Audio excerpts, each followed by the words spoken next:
Berarti mulai sekarang sakit ingat Allah. Kenapa logikanya? Yuk saya ajak berpikir logika. Ibu tahu di dalam tubuh ada yang namanya sel darah putih. Apa fungsi sel darah putih? Untuk melawan kuman. Kalau ada kuman masuk, dia bergerak. Kumannya banyak, dia membelah diri. Setelah mati itu kumannya, karena jumlahnya yang banyak dari sel darah putihnya bunuh diri sendiri. Karena kalau nggak bunuh diri, kebanyakan sel darah putihnya. Pertanyaannya, siapa yang nyuruh sel darah putih? Kok gerak sendiri, belah diri sendiri, bunuh diri sendiri, siapa yang nyuruh? Nah ini yang tanda tanya. Dunia kedokteran nggak bisa menjawab. Ternyata dunia kedokteran menjawab, oh karena adanya kemoatraktan, sehingga mendekat dia kayak mencium aroma. Tapi kan dia bisa gerak, siapa yang gerakin? Terus dia membelah diri, dia tahu ini, oh jumlah bakterinya banyak, dia membelah. Setelah bakterinya habis, dia bingung, dia bunuh diri sendiri. Coba hebatnya sel darah putih. Siapa yang ngatur itu, Bu?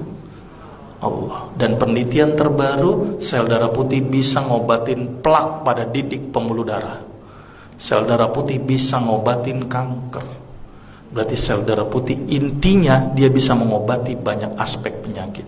Bahkan pengobatan kanker terbaru itu dengan menggunakan imunoterapi. Apa itu imunoterapi? Sel darah putih yang khusus untuk makanin kanker diternak di luar, dimasukin lagi. Dan harganya mahal sampai ratusan juta. Islam mengajarkan supaya imunnya aktif dengan apa, Ibu? Sholat tahajud, berbekam, minum habatus saudah dan madu. Nah ini yang ngajarin siapa semuanya, Ibu? Rasul. Ini Ibu umat Nabi Muhammad atau bukan? Oke, berarti mulai sekarang rutinkan berbekam sebulan sekali. Rutinkan madu, ganti madu dengan gula, ganti dengan madu. Sirup ganti dengan madu. Karena kita umat Islam konsumsinya harus madu. Tapi umat Islam selalu dibikin stigma, hati-hati madu palsu. Tapi yang namanya sirup palsu nggak pernah hati-hati. Sirup jelas-jelas palsu diminum, coba. Madu yang belum tentu palsu apa enggak mau diminum. Ini kan aneh umat Islam, ternyata stigma itu yang bikin kita jauh dari madu.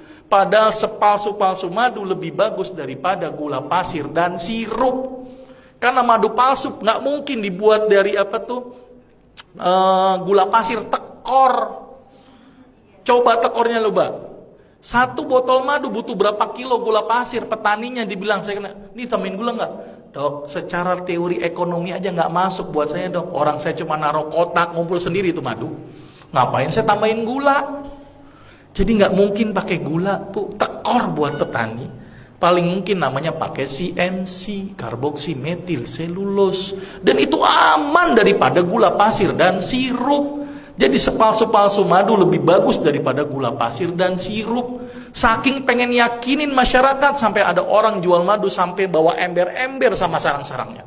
Saking nggak percaya itu. Sudah jelas, Ibu? Mulai sekarang ikuti apa yang Rasul lakukan. Sepakat ya?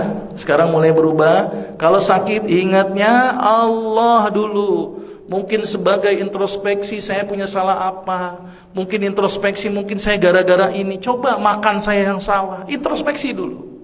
Terus kemudian perbaiki ibadah. Dekatkan diri kepada Allah, bukan sama dokter. Dokter tuh gak nyembuhin, Bu. Cuman media. Obat yang diberikan itu hanya membantu. Tapi yang menyembuhkan adalah konseptualnya adalah tubuh kita sendiri melalui Allah, Bu. Maka itu kalau sakit ingat Allah, ya. Ini paradigma sakit gimana, Ibu? Sakit seorang muslim, bahkan duri yang ngenain sekalipun, Allah akan ngapus dosa-dosa kita. Jadi kalau sakit harusnya bersyukur karena dosanya dihapuskan. Sepakat, Ibu? Berarti kalau Ibu sekarang menerima sakit harusnya bersyukur. Berarti kalau ditambahkan nikmatnya dengan menambahkan sakit gimana, Ibu? Jadi harusnya senang, Bu, nggak apa-apa. Makin berat nggak apa-apa. Ya, karena ingat hidup kita di dunia hanya sementara, ada satu kehidupan yang tidak ada ujungnya yaitu akhirat, maka itu di dunia dijadikan satu kegiatan untuk ngumpulin amal. Jangan banyak berkeluh kesah, apalagi berobat kepada dukun. Aduh, hati-hati. Sekarang ustadz menjadi label untuk sebuah dukun, maka itu hati-hati. Nggak mungkin tulis praktek dukun, udah nggak laku, ustadz. Hati-hati, ditangkapnya ustadz apa itu?